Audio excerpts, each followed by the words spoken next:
दोस्तों नमस्कार, मैं हूं शीतला तिवारी। आइए चलते हैं मध्य प्रदेश के रीवा। मध्य प्रदेश के रीवा अंतर्गत जो है सोहागी एक थाना है और सोहागी थाना के अंतर्गत एक चौकी है सोनौरी।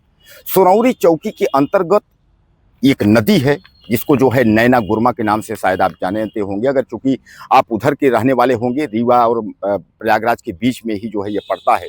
चाक घाट बगल में है। चाक घाट के अंदर में ही जो है एक सोनौरी है जगह। सोनौरी के पास में ही एक नदी है नैना गुरमा। नैना गुरमा के पुल से जो है एक युवक अपनी पत्नी को जो है फेंक कर और जान से मारने की कोशिश करता है, लेकिन उसकी मौत नहीं होती है। दरअसल पानी कम होने की वजह से वह पुल से धक्का तो देता है, लेकिन उसकी जब मौत नहीं होती है तो फिर उसके बाद उसने क्या किया कि बोतल यानी शराब के बोतल से जो है उसके गले पर वार कर उसको मौत के घाट उतारने की कोशिश करता है। फिर भी उसकी मौत नहीं होती, वो खून से लथपथ हो जाती, ब्लड। अब इस पर जो है तमाम जो अगल बगल के लोग हैं वो चिल्लाहट होती है। वह लोग उसके बाद आते हैं और दबोच लेते हैं। पति को जो है पुलिस के हवाले करते हैं। पत्नी को जो है 25 से 30 टाँके लगते हैं। उसका इलाज जो है जारी है। दोस्तों कहते हैं ना कि जो शादी होता है वह 7 जन्मों का और जन्म जन्म का बंधन, ऐसा कुछ कहा जाता है। लोग क्या मान रहे हैं कि 7 जन्मों का बंधन है। पति पत्नी यानी वो पति जो पत्नी के लिए कसम खाता है कि 7 जन्मों के हम साथ में रहेंगे, सुख दुख का साथ देंगे। लेकिन यहाँ ऐसा नहीं हुआ। यहाँ मैं आपको बता दूं कि 4 साल के पहले 2022 में इन दोनों की लव मैरिज हुई थी और लव मैरिज होने के बाद जो है 2 साल के बाद ही जो है दोनों में अनबन हो गया। तो पत्नी जो है वह पंजाब रहने लगी और यह व्यक्ति जो सतीश नाम का है, यह व्यक्ति प्रयागराज के शंकरगढ़ का रहने वाला है।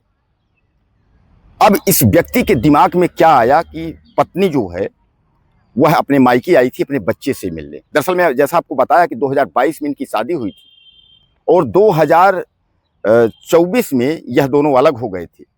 2023 में इनको एक बच्चा हुआ था जो कि जिसकी उम्र मात्र 3 साल है। पत्नी जो है पंजाब रहती थी, वह वापस आई थी अपने बच्चे से मिलने के लिए। वह अपने बच्चे से मुलाकात की यानी मायके में, और उसके बाद जो है बच्चे को लेकर के यानी 3 साल बच्चे को लेकर के वह वापस जाना चाह रही थी। लेकिन ट्रेन जो है पंजाब की छूट चुकी थी। उसने अपने पति को फ़ोन लगाया, उसने जो है मदद मांगी कि हमको प्रयागराज रेलवे स्टेशन छोड़ दो। पति सतीश ने जो है अपने एक दोस्त के साथ प्लान बनाया कि अब तो बहुत अच्छा मौका है, इसको निपटा ही देते हैं। उसका दोस्त भी उसके साथ जो है तैयार हो गया। इन लोगों ने प्लान के तहत उस महिला को यानी अपनी ही पत्नी को प्रयागराज रेलवे स्टेशन न छोड़ करके घुमाते घुमाते ले जाते हैं सोहागी थाना अंतर्गत सोनौरी चौकी के पास में नदी है नैना नदी पर ले जाते हैं। वहां से रात्रि के समय पुल से इसको धक्का देते हैं। वहां झगड़ा करते हैं और झगड़े के बहाने उसको धक्का देते हैं, लेकिन पानी कम होने की वजह से वो बच जाती है और वह फिर नदी से निकल करके वापस आती है, जिस पर जो है यह पति जो है इंतजार करता रहता है। उसके बाद बोतल से उसको मारने की कोशिश करता है और यह सब 3 साल का जो बच्चा है वह देखता रहता है। वह चिल्लाता है, रोता है, लेकिन जो है पिता को जो है दया नहीं आती। पिता तो उसकी हत्या करने यानी माँ की हत्या करने पर तुला हुआ था। इस पर काफ़ी जो है लोगों का यह कहना था कि इस तरीके की घटना को देख करके लोग काफ़ी नाराज़ हो गए। हालांकि मैं आपको बता दूं कि ये घटना जो है रात्रि के वक्त थी, तो उसके बाद जो है चिल्लाहट होती है, लोग दौड़ते हैं, चारों तरफ से आते हैं। पत्नी जो है वो लथपथ होकर के जो है वो गिर जाती है, घायल हो जाती है और उसके बाद जो लड़का था वह चिल्ला रहा था। हालांकि इन दोनों को गिरफ्तार यानी उसके दोस्त को और पति को पुलिस के हवाले किया जाता है। पत्नी का जो है वो इलाज के लिए उसको ले जाया जाता है हॉस्पिटल। अब सबसे बड़ा सवाल ये है कि क्या पति पत्नी का जो रिश्ता है अब तार-तार हो गया है?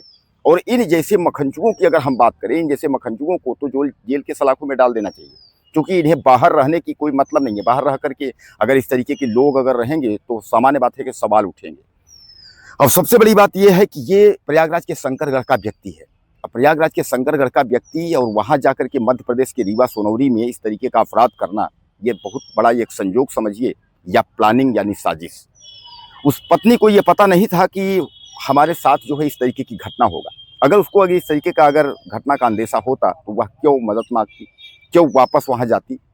यानी उसको इस तरीके से लगा नहीं था कि हमारे साथ जो है कोई घटना होगा या इस तरीके कोई बात नहीं होगा।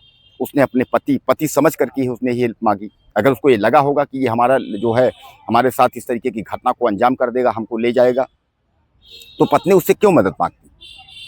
लेकिन दोस्तों एक बात आप समझ लीजिए कि आजकल जो रिश्ते हैं वो तार-तार हो चुके हैं, कोई किसी को मानने को तैयार नहीं है। अब इस घटना से और इस खबर से जो है ये आपको अंदेशा या जो कुछ भी था कि जो भरोसा नाम का जो चीज़ है वो हट जाता है।